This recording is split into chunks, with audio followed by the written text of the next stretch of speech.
शम्मी कपूर साहब इस गाने को इस तरीके से नहीं चाहते थे, मगर शंकर जैक्सन साहब का कमाल था कि रफ़ी साहब की आवाज़ का इस्तेमाल इस तरीके से किया, गाना ने इतिहास रच दिया और बड़ी बड़ी हस्तियां खुद को रोक नहीं पाई। क्या ये किस्सा था, कौन सा ये गाना था, कैसे बड़ी हस्तियां खुद को रोक नहीं पाई, आज इस पर बात करेंगे। दोस्तों, चैनल पर नहीं तो चैनल को सब्सक्राइब कर लीजिएगा, बेल आइकन भी प्रेस कर लीजिएगा ताकि नोटिफिकेशन आप तक पहुंचती रहे। नमस्कार, मैं महेश कोहली बॉलीवुड संगीत के स्वर से। दोस्तों, एक फिल्म आई थी 60 के दशक के शुरुआत में। ये फिल्म बहुत बड़ी फिल्म थी। म्यूजिक डायरेक्टर शंकर जैक्सन साहब इस फिल्म के लीड रोल में थे, शम्मी कपूर साहब, और ये फिल्म जो थी इसके गीत बड़े मधुर थे। शम्मी कपूर साहब के लिए इस फिल्म में एक से एक गीत बनाए गए थे, जिन गीतों का आवाज़ दी थी रफ़ी साहब ने, तो काफ़ी खूबसूरत ये गीत थे, नायाब ये गीत थे। एक गीत इस फिल्म के अंदर ऐसा था, फिल्म की सिचुएशन कुछ ऐसी थी कि जो इस फिल्म की नायिका थी वो नायक को ढूंढ रही है, तो ऐसी सिचुएशन पर एक गाना चाहिए था। शंकर जैक्सन साहब ने ऐसा गाना कंपोज किया। इस गाने को लता जी, रफ़ी साहब से गवाया गया, युगल ये गीत था।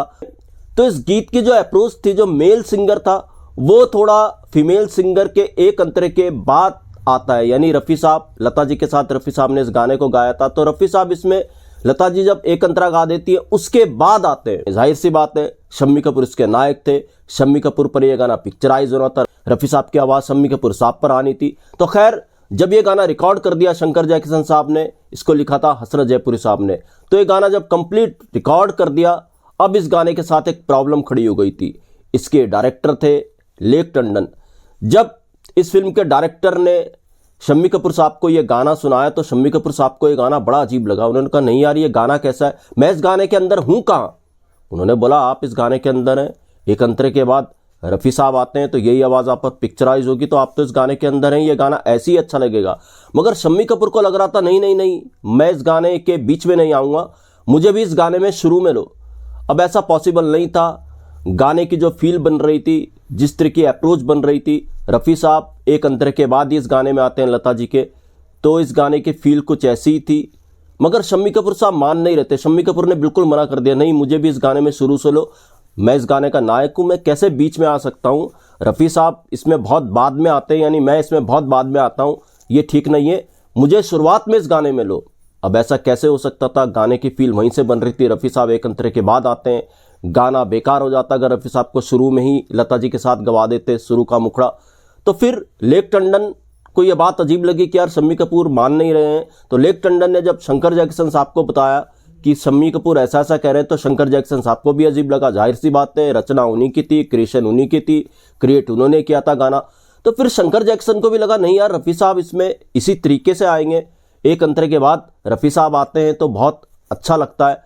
तब जाकर के शंकर जैक्सन ने शम्मी कपूर से बात की कि देखिए, ऐसा नहीं हो सकता, जहां पर रफ़ी साहब आ रहे हैं वो जगह बिल्कुल सही है, हमने बिल्कुल सही जगह से रफ़ी साहब को गवाया है, इस गाने की अप्रोच ही कुछ ऐसी है, फील कुछ ऐसी है, देखिए ये गाना यहीं से अच्छा लगेगा, आप जब इस गाने के अंदर एंट्री करोगे तो कमाल हो जाएगा। मगर शम्मी कपूर साहब नहीं माने। लेक टंडन के रिश्ते राज कपूर साहब से भी बड़े करीबी थे, अच्छे थे। अब ये बात राज कपूर साहब तक पहुंची तो राज कपूर साहब ने भी शम्मी कपूर साहब को समझाया। राज कपूर साहब ने जब ये गाना सुना वो भी दंग रह गए, उनको भी बड़ा अच्छा लगा। जहां से रफ़ी साहब की आवाज़ आती है, कमाल की ये आवाज़ लग रही थी।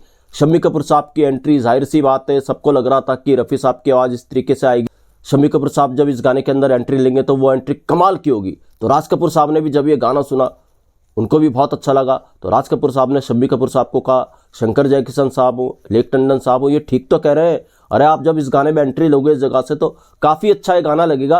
बीच में ही रफ़ी साहब की आवाज़ अच्छी लगती है, बीच में रफ़ी साहब आ रहे हैं, ये आवाज़ अच्छी लगेगी आप पर, और ये गाना ऐसे ही रहने दो। राज कपूर ने भी शम्मी कपूर साहब को समझाया। शम्मी कपूर साहब ने मौके को देखा, वक्त की नज़ाकत को देखा। अब उन्होंने सोचा सभी कह रहे हैं तो जाहिर सी बात है यहीं से गाना अच्छा लगेगा, रफ़ी साहब की आवाज़ यहीं से अच्छी लगेगी।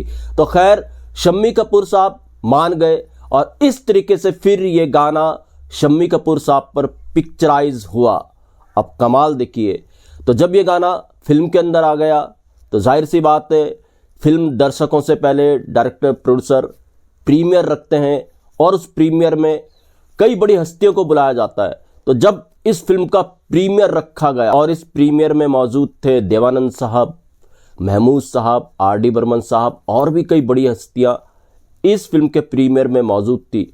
यकीन मानिए जब ये गाना शुरू हुआ, ऐसा आर्टिकल्स में, कई आर्टिकल्स में कहा गया और लेक टंडन की जुबानी भी ये कई इंटरव्यूज में है।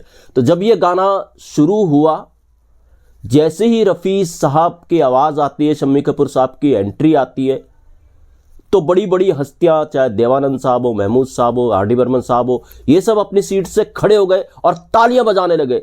इतनी खूबसूरत आवाज़ रफ़ी साहब की शम्मी कपूर साहब पर लेकर रही थी। और वो जो शम्मी कपूर साहब की एंट्री थी, जिस ढंग से शंकर जयकिशन ने इस गाने को बनाया और सोचा कि रफ़ी साहब की आवाज़ शुरू में नहीं बल्कि एक अंतर के बाद आएगी, तो वो आवाज़ कमाल की लग रही थी शम्मी कपूर साहब पे। जी हाँ, ये गाना कौन सा था, फिल्म कौन सी थी? ये फिल्म थी प्रोफेसर। प्रोफेसर के सारे गाने नायाब थे। ए गुल बदन, मैं चली, सारे के सारे प्रोफेसर के गाने नायाब। आज भी ये गीत अमर है। शंकर जयकिशन ने कमाल का संगीत प्रोफेसर के अंदर दिया था। और ये युगल गीत जिसकी हम बात कर रहे हैं, ये युगल गीत था आवाज़ दे के हमें तुम बुलाओ, मोहब्बत में इतना ना हमको सताओ। लता जी के बाद जब रफ़ी साहब आते हैं, आवाज़ दे के